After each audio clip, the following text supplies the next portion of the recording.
Pada waktu itu saya masih punya dua kolam ikan di belakang dan di depan. Setiap kolam ikan itu saya buat pembuangan lubang resapan biopori lebih besar. Ketika saya harus menguras, itu tidak dibuang ke got, dimasukkan ke dalam tanah. Jadi drat dibuka, air kotoran dari pembuangan dari kolam ikan itu dimasukkan ke dalam tanah.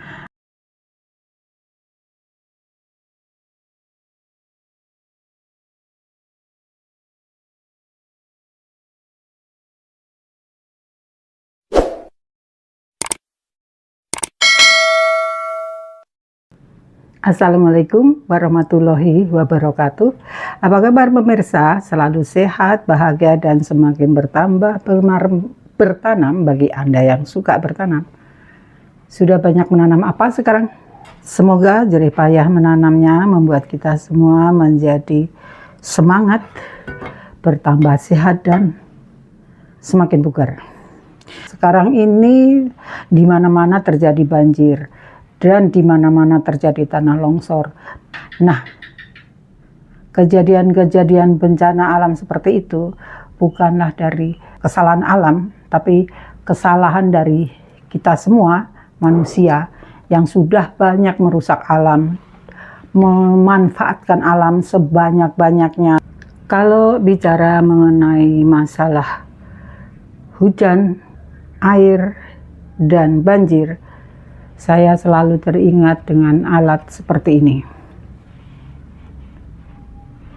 Anda tahu ini alat apa? Ya, alat pembuatan lubang resapan biopori yang ditemukan oleh Dr. R. Kamil Brata dari IPB Bogor.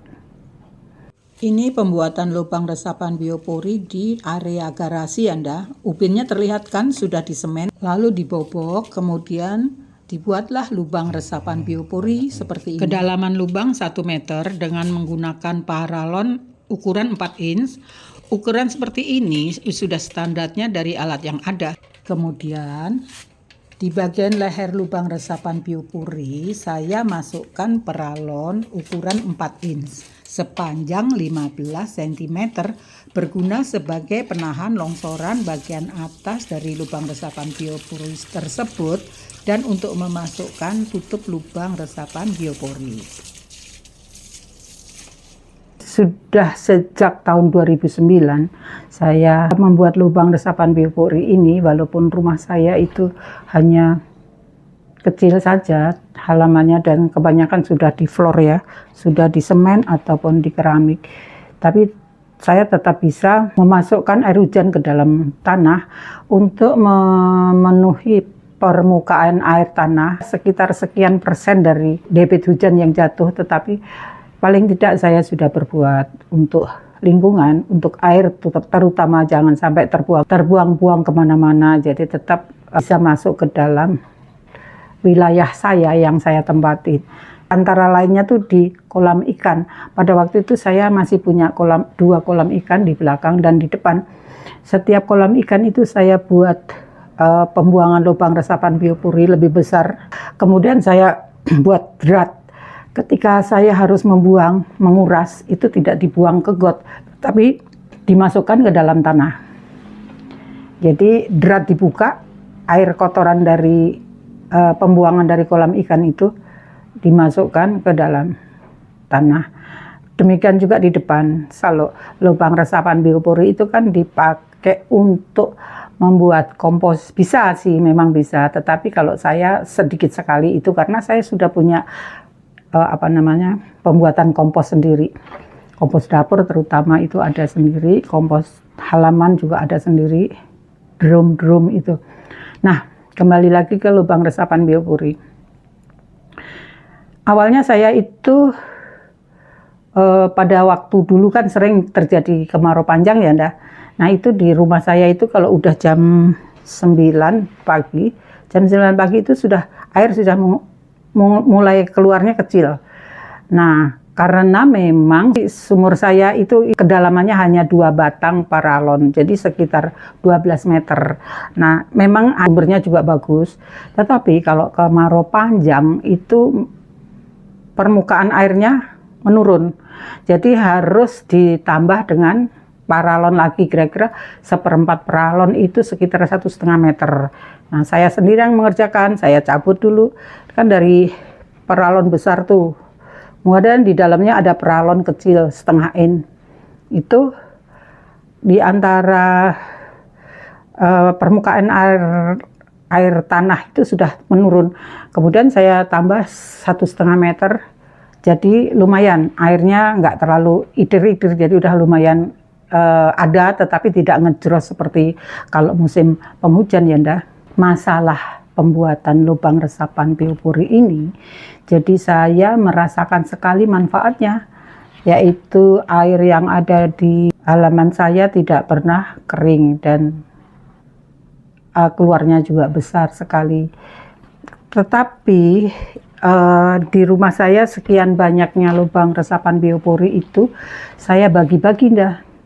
Jadi di depan itu yang jauh dari sumur itu saya buat untuk pembuangan kotoran dapur, misalnya sampah hewani, ada bangkai tikus, ada bangkai ular ketika ada ular, kemudian kulit udang, kepala ikan, itu ada dua lubang resapan biopori, jadi khusus untuk itu.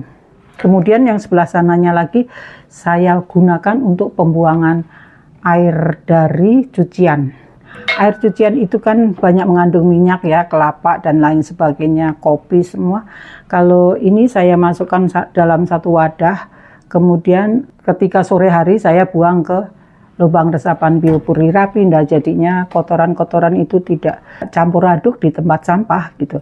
Kasihan juga tukang sampah kalau mengambil sampah itu ada segala macam, ada bangkai, ada segala macam gitu, kasihan.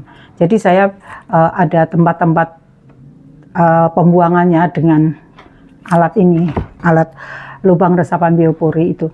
Nah, sebagian yang ada di dekat air sumur itu tidak saya masukkan apa-apa, hanya air aja.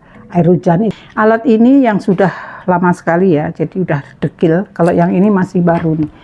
Ini pemberian dari, kalau ini dari CSR, dari Pertamina, ada nih.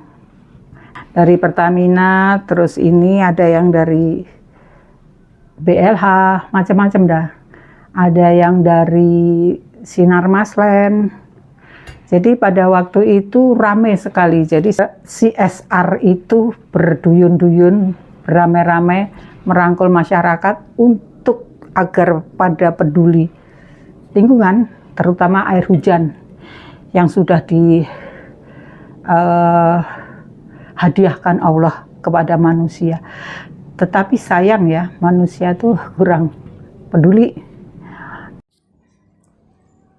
Begini ini loh ndak, giat dari wanita petani lahan sempit.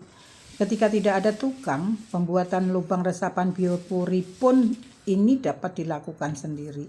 Dengan catatan, ojo akeh-akeh engko lengan ku iso semplok. Akhirnya, sekian saja dulu. Semangat saya untuk Anda, agar Anda mulai lagi seperti tahun 2009, 2010 yang pada waktu itu benar-benar booming tentang lubang resapan biopori. Ayo pemirsa semua yang belum bikin lubang resapan biopori di sekitar rumah, segera pasang. Mumpung sedang musim hujan, karena manfaatnya sangat banyak, bukan hanya untuk manusia saja, tetapi untuk tanaman pohon. Jika sekitarnya kita pasang lubang resapan biopori, maka tanaman tersebut akan subur. Yang penting lagi, biar alam tidak ngamuk. Jangan sampai diporak-porandakan, lebih dahsyat lagi. Astagfirullahaladzim. Karena kita tidak mau berpihak dan peduli kepada alam. Semoga Anda pemirsa semua selalu mendapatkan berkah barokah serta dalam lindungan Allah Subhanahu wa Ta'ala. Amin. Salam subscribe, like, dan komen ya Anda.